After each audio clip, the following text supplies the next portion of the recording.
정말 좋은 교회를 만드는 우리 한마음 성도님, 각 성도님 되시기를 주님의 이름으로 축복합니다.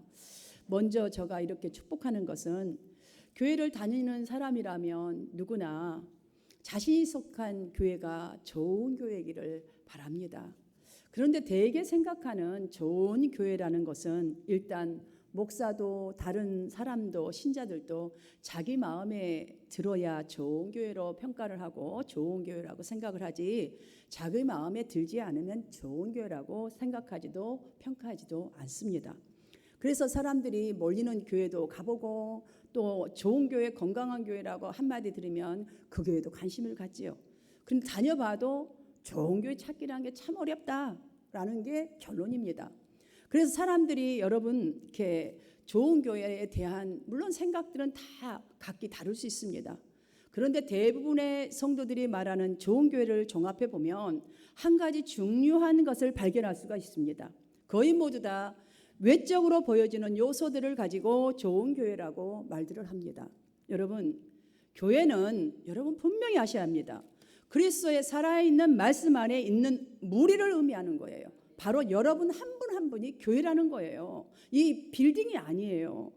이것만 잘 생각해 봐도 그 답은 좋은 성도가 좋은 교회를 만든다는 것을 바로 그냥 곧바로 떠오르실 거예요. 좋은 교회의 본질은 교회의 구성 핵심 요소인 각 교인들이 어떠한 사람인가에 달려 있습니다. 그러니까 여러분은 어떠한 사람인가에 달려 있겠죠. 여러분이 정말 주님을 사랑하고 참 예배자이고 하나님의 말씀에 토달지 아니하고 정말 잘해 나간다면 아마 여러분의 뒷꼭지에서 흘러지든지 옆꼭지에서 흘러지든지 앞꼭지에서 흘러지든지 흘러나온 것들은 다 은혜일 거예요. 좋은 성도, 좋은 교회가 연상되겠지요. 사도행전에는 예루살렘 교회와 안디옥 교회의 두 교회가 기록되어 있습니다. 사도행전에 보면, 그런데 오늘 본문에 보면 하나님이 기뻐하시는 좋은 교회의 모델이라 할 수 있는 안디옥 교회의 이야기가 오늘 본문의 이야기입니다. 안디옥 교회는 이렇게 세워진 교회입니다. 오순절 성령이 임했을 때에 베드로를 비롯한 이 12사도들이 사도들 중심으로 가장 먼저는 예루살렘 교회가 세워졌습니다. 그때의 회심한 유대인 기독교인들이 아주 열심히 봉사했고 신앙생활을 열심히 했죠. 그래서 교회가 부흥되어 가자 극심한 핍박이 시작되었습니다. 그때의 기독교 유대인들이 이제 각지로 그 핍박이 너무 심해지자 흩어지기 시작한 일이 일어났습니다. 이때 흩어진 성도들 중에 로마의 제3국이라 할 수 있는 먼 데로 떠난 이 사람들이, 안디옥에 도착한 사람들이 전도를 해서 세워진 교회가 바로 오늘 본문에 나오는 아주 정말 하나님의 좋은 교회, 하나님이 기뻐하시는 교회, 사람들에게 생각나는 교회로 이렇게 매립한 거죠. 여러분, 그런데 몇 줄 안 되는 이 본문을 읽어가다 보면 좋은 목사가 과연 누구인가?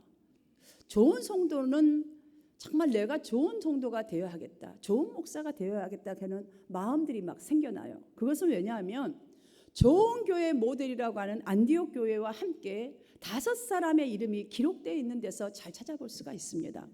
여기에 보니까 바나바와 니게르라 하는 시몬과 구레네 사람 누기오와 분봉왕 헤롯의 젖동생 마나행과 사울이라고 아주 자랑스럽게 안디옥 교회와 함께 이름들을 톡톡 5명이나 이렇게 기록되어 있습니다.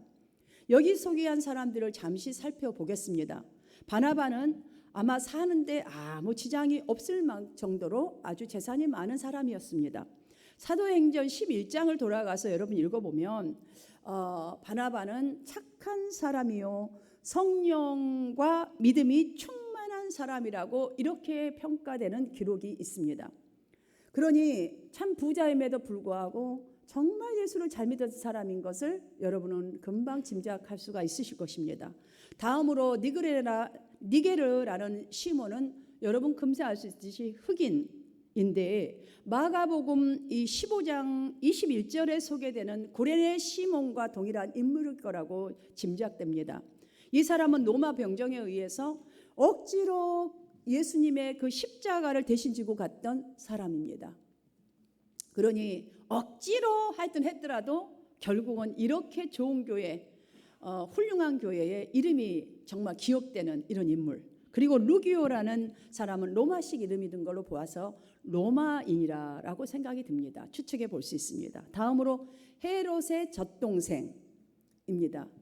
헤롯의 젖동생이란 말은 같은 유모 밑에서 함께 자라면서 그 유모의 젖을 먹고 자란 동생이란 뜻이기 때문에 여러분 금세 짐작해 볼 수 있는 것은 부와 헤롯의 왕 젖동생이다잖아요. 그러니 부와 권력을 가진 사람임을 우리는 알 수가 있겠죠. 그리고 사울은 여러분이 잘 아는 바로 바울입니다. 자, 지금 소개해드린 대로 이 사람들을 보면 출생도 다르고 살아온 가정도 완벽하게 다르고 성격과 기질도 완벽하게 다른 사람들입니다. 너무너무 다른 다양한 계층의 사람들이 안디옥 교회 하면 이 사람 이름을 탁 등장시킬 만큼 결과적으로 좋은 성도들로 이렇게 소개되고 있습니다. 저는 여러분 한 분 한 분이 우리 모두도 정말 살아온 과정도 틀리고 성격도 다르고 달란트도 틀리고 뭐 다양한 계층의 사람들입니다. 그러나 이렇게 기억되는 한마음교회 하면 누구누구 장로, 누구누구 집사, 누구누구 성도가 기억되는 정말 그런 사람이 되었으면 너무너무 좋겠습니다. 여러분, 바로 이것이 교회입니다. 교회. 여러분 생각하면 좀 복잡하지 않습니까? 그런데 이것이 교회입니다. 우리 모두도 좋은 교회, 좋은 성도가 되기를 꿈꾸면서 신앙생활하고 있지요. 그리고 그 꿈을 가지고 우리 교회는 9월 첫 주일 임직 감사 예배를 또 앞두고 있습니다. 이러한 교회, 좋은 교회가 정말 우리 교회가 되기 위해서는 정말 귀하게 세움받은 그 일꾼들과 함께 또 이미 세움을 받고 앞으로 또 세움을 받아야 할 여러분 모두 함께 좋은 교회의 모델이 되고 모범이 되는 안디옥 교회를 통해서 우리는 과연 어떤 교훈을 얻어야 할지 이 시간 살펴볼 때에 정말 여러분 귀를 열고 들으셔서 배우고 이렇게 매일을 살아가고 이런 예배자가 되시기를 주님의 이름으로 축원합니다. 자, 얻어야 할 그 교훈 첫 번째는 바로 교훈은 예배를 잘 드리는 사람이 되는 거예요. 여러분이 예배를 잘 드리는 분들이 되어야 돼요. 2절에 보면 주를 섬겨 금식할 때에 라는 말씀이 나오죠. 여기 주를 섬긴다는 말은 바로 예배를 드린다라는 말입니다. NIV 성경에 보니까 워시핑이라고 되어 있습니다. 이 단어가 사용된 것으로 보아도 예배를 잘 준비하였다는 것을 알 수 있어요. 예배. 다시 말하면 성도들이 우리는 예배가 죽으면 교회도 죽는다. 정말 하나님이 나를 만나주시지 않으면 나는 살 수가 없다. 이런 예배가 되도록 이 예배에 목숨을 걸 만큼 각 성도가 예배를 준비하는데 최선을 다했던 그런 예배자. 여러분 예배라는 건 바로 이렇게 드려야 돼요. 그냥 주일인가 와서 그냥 시체처럼 앉았다고 시체처럼 나가는 게 아니라 정신을 바짝 차리고 정말 내가 오늘 목숨을 걸어야 이 말씀 하나를 해야 일주일을 내가 버틸 수 있고 정말 성공할 수 있다. 이 자신감을 가지고 예배를 준비하고 나와야 된다는 것이죠. 그렇습니다. 성경을 여러분 보십시오. 복과 저주, 생명과 사망의 갈림길은 예배에 있음을 분명하게 기록되어 있습니다. 하나님께 제단을 쌓고 예배를 잘 드렸던 사람들은 전부 다 복을 받았습니다. 결론은 그 과정에 물론 힘든 일도 많았었죠. 그러나 예배가 갈수록 없거나 예배를 드리더라도 믿음을 다하지 않고 준비를 다하지 않는 사람들은 하나님께서 연락하시지 않으셨어요. 축복해 주시지 않았다는 것을 너무너무 우리는 쉽게 찾아볼 수가 있습니다. 그래서 우리 중심에 예배가 살아나기 시작하면요, 놀라운 일들이 일어나는 경험들을 수없는 성도들이 오고 오는 세대의 기독교 역사를 보면 많이 있지요. 자, 어떤 경험을 가장 먼저 합니까? 늘 듣던 말씀인데도 불구하고 수도 없이 읽고 수도 없이 들었던 그 애웠던 말씀인데도 불구하고 희한하게 예배가 살기 시작하면 나에게 새로운 확신으로 그 말씀들이 다가오게 됩니다. 바로 이 말씀이었었구나. 내한테 비춰보니 이거 내가 조금 이렇게 살면 안 되겠구나. 이렇게 해서 변하고자 하는 마음의 달라짐이 그 역사가 일어나기 시작합니다. 이게 예배자에게서 일어나는 역사입니다. 전 세계에 걸출한 그 무용수들을 길러낸 전설의 이 무용수로 불리는 러시아의 미하일 바르시니코프라는 사람이 있대요. 이분이 한국에 오셨어요. 그랬을 때에 한국에 방문했을 때 그자들이 이렇게 세계적인 무용수를 길러내는 것은 어떤 비결이 있습니까? 라고 묻자 오히려 그분은 역으로 기자들에게 이렇게 묻습니다. 전 세계에 걸출한 무용수들을 길러낸 진짜 세계 최고의 스승은 누구입니까? 라고 오히려 기자들에게 대묻자 갑자기 의아해지는 이 기자들에게 눈을 깜빡깜빡하고 있는 기자들에게 이 미하엘은 조용하고 아주 단호하게 딱 한마디 합니다. 거울입니다 라고 말을 하는데 거울. 자, 잘 생각해 보십시오. 이 거울에 대해서. 예술이라는 것은 결코 쉽지 않고 긴 여정에서 꾸준히 성장하고 최선의 내가 되기 위해서는 지금 나의 잘못된 나를 나무라고 가르쳐줄 단 하나는 나를 지켜보는 나. 그래서 거울이라고 대답을 합니다. 나의 거칠은 호흡. 무용하다면 거칠잖아요. 여러분 신앙생활할 때 인생 살아갈 때 잠시 거칠잖아요. 무절제한 모습, 아무렇지도 않게 여겨지는 나의 뒤틀린 자세, 거울에 비춰보듯이 냉철하게 내 자신의 모습을 직시하는 연습이 필요합니다. 여러분 바로 예배가 그래요. 예배. 왜냐하면 우리는 결코 어느 누구에 의한 어느 누구의 얘기도 절대로 우리는 그때 귀 굴려 듣지 않습니다. 그렇게 인생 우리는 살아가지 않습니다. 인생 결국 자기 자신만이 유일한 관객인 연극이기 때문에 거울에 비춰진 자신의 모습을 정직하게 보는 자만이 진정한 무용수가 될 수 있습니다. 여러분 정말 그런 것 같아요. 여러분 이 말씀, 예배 여기서 진정으로 나를 비춰보고 나를 찾지 않으면 정말 우리가 진정한 예배 드릴 수 없어요. 여러분들 예배 참으로 사실 심플하거든요. 아내된 여러분, 제가 여러분께 묻겠습니다. 여러분 남편에 대해서 아시나요?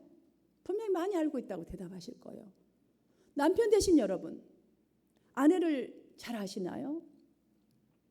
아내의 마음을 아시나요? 아내의 마음을. 자녀된 여러분, 부모의 마음 아시나요? 성도된 여러분, 목사의 마음 아시나요? 예배가 바로 이거거든요. 바로 이거예요. 그 유명한 말씀이 뭐예요? 아버지께 예배하는 자는 영과 진리로 예배할 때가 오나니 곧 이때라 그랬어요. 이때라. 여러분 안다고 하면서도요 그냥 아무 느낌 없고 아무 생각 없으면 아는 거가 아니잖아요. 정말 부모를 알고 아내를 알고 남편의 마음을 알고 목사의 마음을 알고 성령님의 마음 하나님의 마음을 조금이라도 안다면요 이 말씀은 예배에 대한 태도가 아니에요. 거룩하게 앉아가고 근엄하게 앉아있는 태도가 아니란 말이에요. 구체적으로 성령 안에서 정말 내가 주 안에 있음 나는 하나님의 자녀인 걸 똑바로 기억하면서 말씀이 사람의 말이 아니라 한 설교가 아니라 하나님의 마음으로 받아서 지금 잘못된 나를 나무라고 가르쳐주시고 인도하시는 그 말씀 소망으로 받고 인식하면서 받아서 나의 모든 생각을 묶어가지고 자꾸 그분 앞에 굴복시키는 게 예배예요. 여러분 이게 예배예요. 이게 아내의 마음을 많이 알면 알수록 남편의 마음을 많이 알면 알수록 상대방의 마음을 읽고 우리는 행합니다. 그렇잖아요. 그리고 리스닝합니다. 리스펙하지요. 예배가 바로 이런 것이에요. 예배 시간에 이 연습이 지속되어야 계시된 하나님의 말씀이 어느 날 들리기 시작하는 거예요. 어느 날 그냥 오자마자 다 들리면 좋겠지만 쉽지가 않아요. 여러분들 하나도 안 들릴 수 있어요. 여러분이 이런 거가 없기 때문에 하나도 들어도 이 30분의 설교가 들려오지 않는 거예요. 이렇게 들려져야 매일 그 말씀 앞에서 우리가 얼굴을 매일 씻고 샤워를 해서 몸을 깨끗하게 하듯이 그 말씀의 가르침을 따라서 마음의 그 말씀을 겸손하게 받아들입니다. 그래서 삶 가운데 악한 것, 하나님이 싫어하는 것, 하나님이 세상 것이라고 말하고 악한 것이라고 말하고 어둠이라고 말하는 것들을 없애버리려는 그 자신을 경험하게 되어 있습니다. 그런 자신을 발견하기 바로 말씀의 거울이 아니겠습니까? 바로 그거예요. 여러분들 사랑하는 여러분 정말 예배 잘 드리는 성도 말씀이 여러분을 비춰서 여러분이 여러분을 찾는 그래야 존귀하게 살아가는 여러분 되시기를 주님 이름으로 축복합니다. 두 번째 좋은 사역자를 세우는 성도가 되는 거예요. 우리 교회는 참 그 부분에 있어서는 정말 모범된 교회인 것 같아요. 나는 우리 교회 지금 임직시 3번째인데 떨어지는 임직자를 본 적이 없어요. 함께 금식하며 기도하며 참 오늘 본문을 읽으면서 우리 교회가 떠올랐어요. 우리 교회는 분명히 앞으로 비전이 있다고 저는 생각합니다. 하나님께서 보십시오. 이들을 세울 때 보면 바나바 바울을 이방인 전도자로 보내는 사도로 선택할 때에 2절을 보시면 주를 섬겨 금식할 때에 모든 성도들이 금식하면서 안디옥 교회가 동의하도록 이렇게 역사하시는 장면이 딱 기록되어 있잖아요. 그런데 여러분, 이걸로 하나님은 끝내시지 않았어요. 하나님은 교회의 동의만으로 끝나지 않고 그냥 동의만 받고 탁 끝내버린 게 아니에요. 2절에 다시 보시면 성령이 이르시되 내가 불러 시키는 일을 위하여라는 이 뜻은 무슨 뜻이냐? 하나님께서 당신의 뜻과 사역을 위해서 바나바와 사울을 개별적으로 부르셔서 부르심에 응답할 수 있도록 준비시키셨다는 걸 알 수 있어요.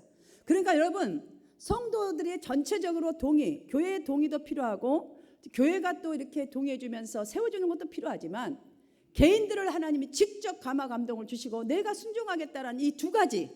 자, 그러니까 여러분들 집사로, 권사로, 안수집사로, 하여튼 장로로 이 직분을 받은 일에 있어서 교회의 인정과 개인의 이 부르심, 이 두 가지는요 아주 깊은 관계가 있는 거예요. 여러분들, 목사님이 하라고 했어 내가 했지 뭐. 이거 여러분 절대 그 생각하지 마십시오. 이 두 가지를 깊이 새겨야 돼요. 그래야 서로의 믿음을 존중할 수 있어요. 교회는 교회대로 세워진 사람을 존중할 수 있고, 세워진 사람은 누가 지도자가 되든 내가 비록 연약한 자라 할지라도 교회가 성장하고 복음을 위한 일에 정말 일꾼을 세우시고 보내는 교회로 온전하게 설 수가 있어요. 왜? 받은 자도 내가 응답하였다, 하나님의 부르심에 응답하였다는 이게 있어야 되는 거예요. 그래야 여러분의 받은 이 직분이, 또한 여러분이 뭐 선교회장입니까? 찬양팀 운영입니까? 아니면 부엌에서 섬기는 분이십니까? 저기 뒤에서 비춰주는 분들이십니까? 아무튼 작은 일 하나라도 하나님의 부르심과 여러분의 응답이 지금 하나님의 이 사역을 하고 있음을 확신하면서 감사하고 기쁨으로 상급을 향하여 표대를 향해 달려가라는 이 믿음으로 이 일을 감당할 수가 있게 됩니다. 사랑하는 여러분, 이런 사람이 하나님으로부터 인정받고 정말 좋은 성도, 좋은 교회를 빛낼 수 있는 성도입니다. 여러분이 이런 성도가 되시기를 주님 이름으로 축원합니다. 세 번째, 성령의 음성에 토달지 않고 순종하는 성도가 되는 것이 오늘 본문에서 받아야 할 교훈입니다. 본문에 보면 성령의 음성이 무엇이라고 이렇게 기록되어 있습니까? 바나바와 바울을 따로 세우라는 것이 성령의 음성이었죠. 그럼 바나바는 누구입니까, 여러분? 바나바가 누구죠? 성경을 여러 차례 읽으셨을 텐데요. 이 교회의 담임입니다. 자, 그럼 사울은 어떤 사람입니까? 이 두 사람을 왜 따로 세우라는지도 아셔야 돼요, 여러분. 사울은 어떤 사람입니까? 사울은, 자, 이 교회에 바나바와 동역하는 부교역자, 저기 진궁규 목사님 같은 그런 분이라고 생각을 하시면 좋겠습니다. 그런데 이 둘을 지금 떼어가지고 따로 세워버리래요. 자, 이 둘을 따로 세우라는 것은 이 둘을 여러분들 포기하십시오. 구별하십시오. 떼어내십시오. 저가 만약에 어느 날 떠난다고 하면 여러분 어떻게 할렐루야 그럴 사람도 있겠지만 아니 목사님 갑자기 이러시냐 뭐 이러겠죠. 여러분, 자, 지금 우리가 생각하는 우리 한국교회, 우리가 생각하는 교회 생활에서 교회가 성장하고 부흥하는데 담임 목사와 부목사와 이것이 잘 되어 있고 성도들이 합심이 되어야 교회가 부흥한다라고 생각하죠. 그런데 성도들이 부목사와 또 담임 목사를 그냥 따로 세워버려가지고 선교사로 파송한 일은 한국 교회 역사상은 아마 없는 일인 것 같습니다. 여러분께 성령님이 이렇게 말씀하신다면 여러분은 어떻게 하실 것 같습니까?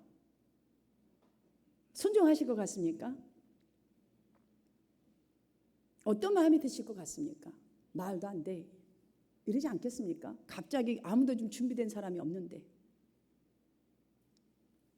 안디옥 교회를 보십시다. 어떻게 했는지 3절 말씀을 함께 읽어보도록 하겠습니다. 3절 말씀 시작. 이에 금식하며 기도하고 두 사람에게 안수하여 보내니라. 아멘.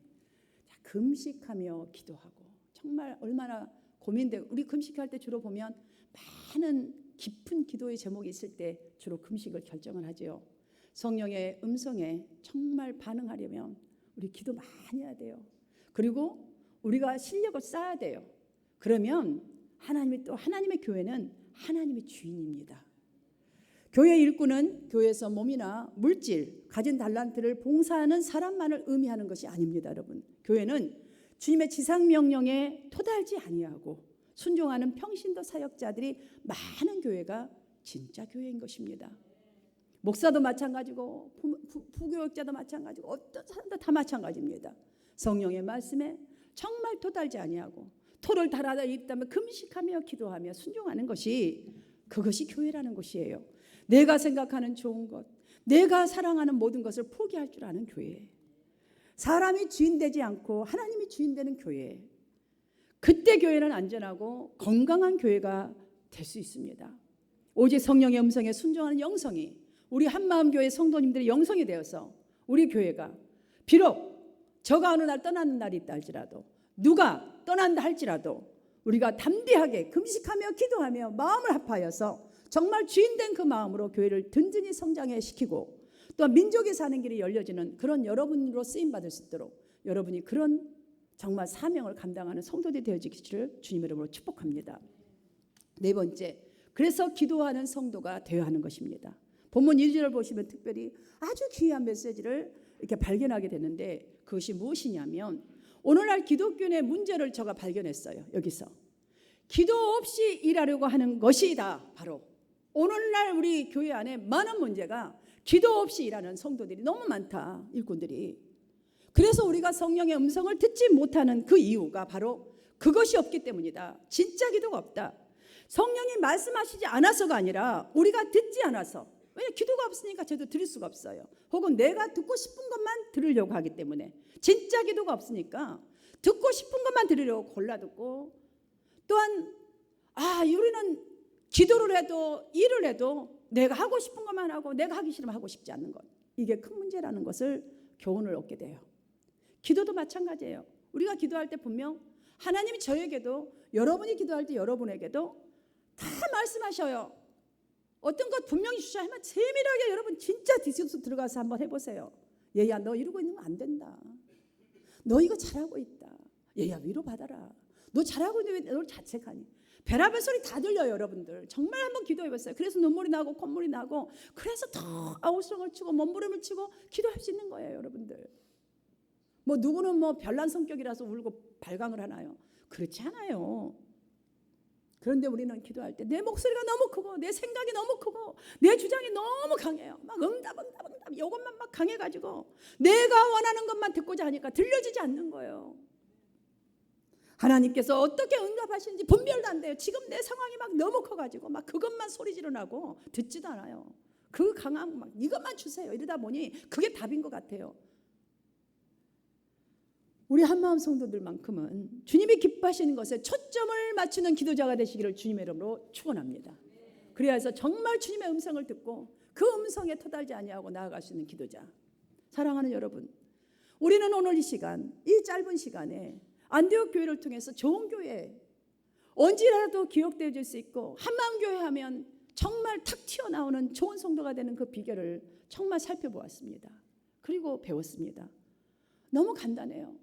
우리가 와이프를 알고 남편이 아내를 알고 마음을 잘 알고, 아내가 남편의 마음을 잘 알고, 부모가 자식의 마음을 알고 자식이 부모의 마음을 알고, 목사가 성도의 마음을 알고 성도가 목사의 마음을 알듯이 우리가 하나님의 마음을 안다면, 사랑하는 여러분, 정말 이런 좋은 성도, 기억되어지는 교회가 되기 위해서는 우리 한마음교회는 첫 번째, 예배를 가장 잘 드리는, 좀 목숨을 걸 수 있는 그런 성도가 많아지는 교회. 두 번째, 좋은 사역자들을 자꾸 세워가면서 서로 격려해주고 믿어주고 격려하는 교회. 세 번째, 성령의 음성에 순종하는 사람이 많은 교회.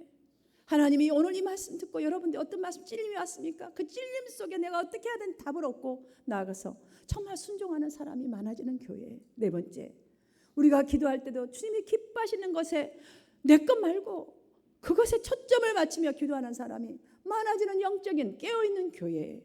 그런 교회가 되어서 안디옥 교회와 같이 우리 한마음 교회하면 여러분의 이름이 툭툭 튀어나오는 그런 교회가 되도록, 여러분 그리하여서 한 주간도 여러분이 적소에서 빛과 소금의 역할을 하는 좋은 성도가 되어주시기를 주님의 이름으로 축복하고 소원합니다.